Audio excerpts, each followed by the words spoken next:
नमस्कार बंधुरा home of test चैनेले आपनादेर सबाइके स्वागत। आमरा पोलाव करार कथा भाबलेई सब समय बासंती पोलावेर कथाई मने करी। एई गोलमरिच आर मौरी गुঁড়ো दिए एई पोलावटा एकबार अवश्यई करे देखबेन। आमी 2 কাপ गोविंदभोग चाल भालोभाबे धुए एकदम शुकनो करे जल झरिয়ে निয়েছি। 1 टीस्पून निয়েছি নুন, কিছু গোটা গরম মশলা, 2 টেবিল স্পুন ঘি, 1 টেবিল স্পুন গোলমরিচ গুঁড়ো, 1 টেবিল স্পুন আদা বাটা, অল্প একটু হলুদ, 1 টেবিল স্পুন মৌরি গুঁড়ো আর 4 টেবিল স্পুন নিয়েছি চিনি। আমি চালের মধ্যে হলুদ গুঁড়ো, গোলমরিচ গুঁড়ো, মৌরি গুঁড়ো আর আদা বাটাটা দিয়ে ভালোভাবে একবার মিশিয়ে নিয়ে 10 মিনিটের জন্য ঢাকা দিয়ে রেখে দেব। আমার 10 মিনিট মতো চালটা মাখিয়ে রাখা হয়ে গেছে। এরপরে একটা কড়াইয়ের মধ্যে দিয়ে দিলাম 2 টেবিল স্পুন ঘি।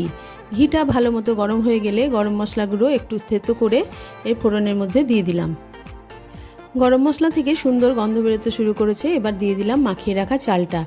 চালটা দিয়ে আঁচটা কমিয়ে প্রায় 10 মিনিট মতো আমি চালটা ভেজে নেব, যতক্ষণ না চালটা একটু ফুটতে শুরু করে এবং রংটা চেঞ্জ হতে শুরু করে।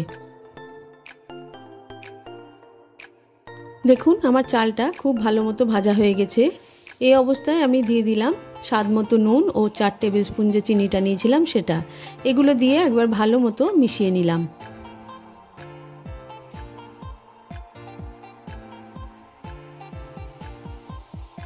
আমি যতটা চাল নিয়েছি তার ডবল পরিমাণে জল আমি একটা জায়গায় গরম করতে দিয়েছিলাম।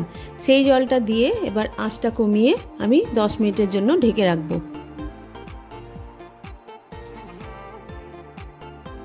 10 মিনিট পর ঢাকা খুলে দেখে নিলাম একেবারে ঝরঝরে মৌরি পোলাও আমার তৈরি হয়ে গেছে।